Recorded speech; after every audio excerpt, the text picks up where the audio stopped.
जिसकी जात का पता नहीं वो गन्ना की बात करता है। जितना मेरा आप लोग इंसल्ट करना चाहते हैं आप खुशी से करिए। आपने जाति कैसे पूछ ली ये बताइए बस। आप जाति कैसे पूछ सकते हैं? आप बताएं जाति कैसे पूछ सकते हैं? आप पूछ के दिखाओ जाति को। देश की लोकसभा में जाति जनगणना को लेकर हंगामा बरपा है। संसद में इस मुद्दे पर पक्ष और विपक्ष के बीच जोरदार घमासान मचा हुआ है और वो इसलिए क्योंकि केंद्रीय मंत्री अनुराग ठाकुर ने विपक्ष के नेता राहुल गांधी से उनकी जाति पूछ ली है। अनुराग ठाकुर ने वही सवाल किया है जो इससे पहले विपक्षी नेता चिल्लाकर पीएम मोदी से किया करते थे। ऐसे में समझने वाली बात यह है कि अब जब यही सवाल खुद राहुल गांधी से पूछा जा रहा है तो पूरे विपक्ष को मिर्ची क्यों लगी है? क्यों वो भरे सदन में उछल कर हंगामा कर रहे हैं? जरा फिर से देखिए। जिसकी जात का पता नहीं वो गन्ना की बात करता है। जितना मेरा आप लोग इंसल्ट करना चाहते हैं आप खुशी से करिए। आपने जाति कैसे पूछ ली ये बताइए बस। आप जाति कैसे पूछ सकते हैं? आप बताएं जाति कैसे पूछ सकते हैं? आप पूछ के दिखाओ जाति को। नमस्कार, आप देख रहे हैं श्रेष्ठ भारत और आपके साथ मैं हूं मुक्ता सिंह। एक पुरानी कहावत है, हम करें तो रास लीला और कोई दूसरा करे तो कैरेक्टर ढीला। ये कहावत 100% फिट बैठती है हमारे विपक्ष के नेताओं पर। खासकर राहुल गांधी और सपा प्रमुख अखिलेश यादव का तो यही हाल है।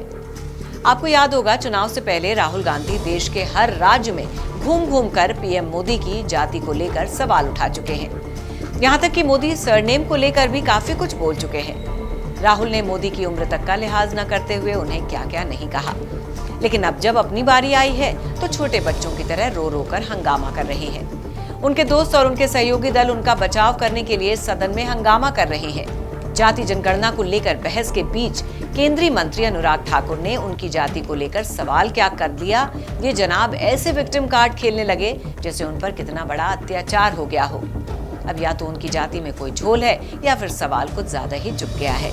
चुभा इसलिए भी है क्योंकि अनुराग ठाकुर के बयान का पीएम मोदी ने ट्वीट करके समर्थन जो कर दिया है, जिसके बाद से विपक्षी नेता मोदी की शिकायत लेकर स्पीकर के पास पहुंच गए और उन पर एक्शन की मांग कर रहे हैं। पहले आपको केंद्रीय मंत्री अनुराग ठाकुर का वो बयान सुनाते हैं जिससे ये सारा हंगामा खड़ा हुआ है।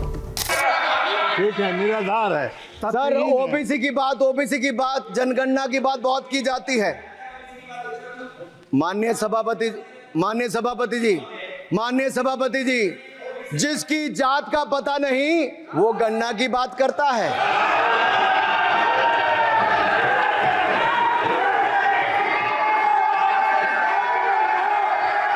जिसकी जात का पता नहीं वो गन्ना की बात करता है।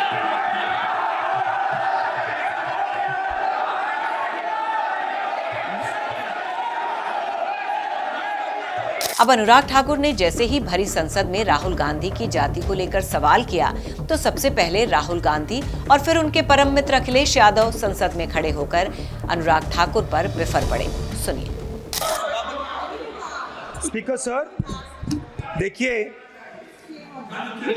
जितना मेरा आप लोग इंसल्ट करना चाहते हैं आप खुशी से करिए, आप रोज करिए, मगर एक बात मत भूलिए, जाति जनगणना को हम यहाँ पास करके दिखाएंगे। धन्यवाद। करिए। अरे तो अपनी जाति भी लिखनी पड़ेगी उसमें। आप चुप रहे। माननीय मंत्री रहे हैं, बड़े दल के नेता हैं, मंत्री रहे हैं, बड़ी बात कर रहे थे। मैं महाभारत, शकुनी, ये सब बातें कह रहे थे, दुर्योधन तक यहाँ ले आई है। मैं केवल सभापति महोदय इनसे ये पूछना चाहता हूँ, आपने जाति कैसे पूछ ली ये बताइए बस। आप जाति कैसे पूछ सकते हैं? आप बताएं जाति कैसे पूछ सकते हैं? आप पूछ के दिखाओ जाति को। आप जाति कैसे पूछोगे तुम? कैसे पूछोगे जाति? आप बैठिए। नहीं, जाति नहीं पूछ सकते आप। आपने कह दिया ना, अब आप हमारी जाति नहीं पूछ सकते। आप हमारी व्यवस्था सुन ले, आप मेरी व्यवस्था सुन ले। कोई सदन में किसी की जाति नहीं पूछेगा। अनुराग ठाकुर जी, इतने पर भी चैन नहीं पड़ा तो कांग्रेस नेताओं ने पीएम मोदी के खिलाफ शिकायत कर दी। कांग्रेस नेता और पंजाब के पूर्व मुख्यमंत्री चरणजीत सिंह चन्नी ने तो पीएम मोदी के खिलाफ विशेषाधिकार हनन तक की शिकायत दर्ज करवा दी है। जो मैंने प्रिविलेज मोशन दिया है उसकी ये कॉपी है, मैं आप सबको दे देता हूँ। तो कल जो अनुराग ठाकुर जी ने अपनी स्पीच दी उसमें कुछ ऑब्जेक्शनेबल बातें उन्होंने बोली जो कि एक्सपंज कर दी गई। जो एक्सपंज हो चुकी हैं उनको बाद में ट्वीट करके प्रमोट करना ये मर्यादा के खिलाफ है। तो मैंने स्पीकर साहब को लिख कर दिया है कि हाउस की मर्यादा भंग हुई है और मैंने जो उनके प्राइम मिनिस्टर जी के खिलाफ ये एक प्रिविलेज मोशन दिया है जो अभी उस पर विचार करेंगे हमारे जो लोकसभा स्पीकर हैं। तो वो ये कह रहे हैं सरकार की तरफ से पार्लियामेंट्री अफेयर मिनिस्टर आए, उन्होंने ये कहा कि कांग्रेस पार्टी को पूरे देश में लोगों की जाति पूछ रही है, तो अगर उनकी जाति पूछ ली गई तो उसमें क्या दिक्कत है? अरे ये नहीं उन्होंने कहा कि जिनको अपनी जाति नहीं पता वो लोगों की पूछ रहे हैं। दरअसल अनुराग ठाकुर के बयान के बाद पीएम मोदी ने उनका वीडियो ट्वीट करते हुए अपने सांसद का समर्थन कर दिया था, जिससे पूरा विपक्ष उन पर आग बबूला हो गया। कांग्रेस महासचिव जयराम रमेश ने भी ट्विटर पर जमकर मोदी और बीजेपी पर भड़ास निकालते हुए लंबी चौड़ी पोस्ट लिख डाली।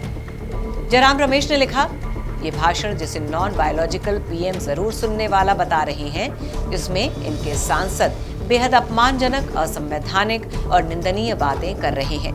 ये वीडियो शेयर करते हुए पीएम मोदी ने संसदीय विशेषाधिकार के घोर उल्लंघन को बढ़ावा दिया है। इस बयान के बाद से समूचा विपक्ष पीएम मोदी और अनुराग ठाकुर के खिलाफ जमकर माहौल बना रहा है और अपने लिए सिंपैथी कार्ड खेल रहा है। लेकिन विपक्ष के नेता अपने ही नेता के वो बयान को क्यों भूल जाते हैं जो उन्होंने 2019 और 2024 के लोकसभा चुनाव से पहले सड़कों पर चिल्लाते हुए पीएम मोदी के खिलाफ दिए थे। वैसे भी अनुराग ठाकुर के जिस बयान को लेकर विपक्षी नेता इतना उछल रहे हैं, उन्होंने राहुल की जाति को लेकर डायरेक्ट कुछ कहा ही नहीं था। उन्होंने तो जाति जनगणना के बारे में राहुल के बयान पर पलटवार करते हुए कहा था कि जिनको अपनी जात का मालूम ना हो वो जाति जनगणना कैसे करवाएंगे। फिर से सुनिए। सर, ओबीसी की बात जनगणना की बात बहुत की जाती है। माननीय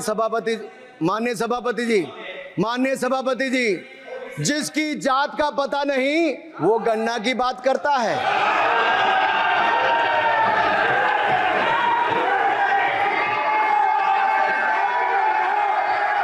जिसकी जात का पता नहीं वो गणना की बात करता है।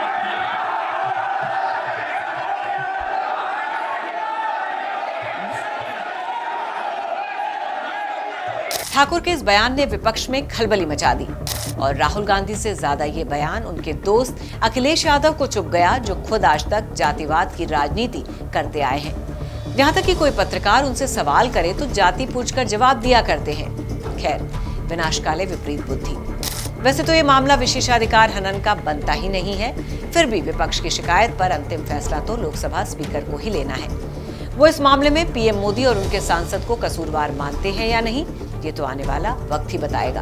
लेकिन इस खबर के बारे में आप क्या सोचते हैं? अपनी राय हमें कमेंट करके जरूर बताइए। तो फिलहाल के लिए बस इतना ही। बाकी खबरों के लिए देखते रहिए श्रेष्ठ भारत।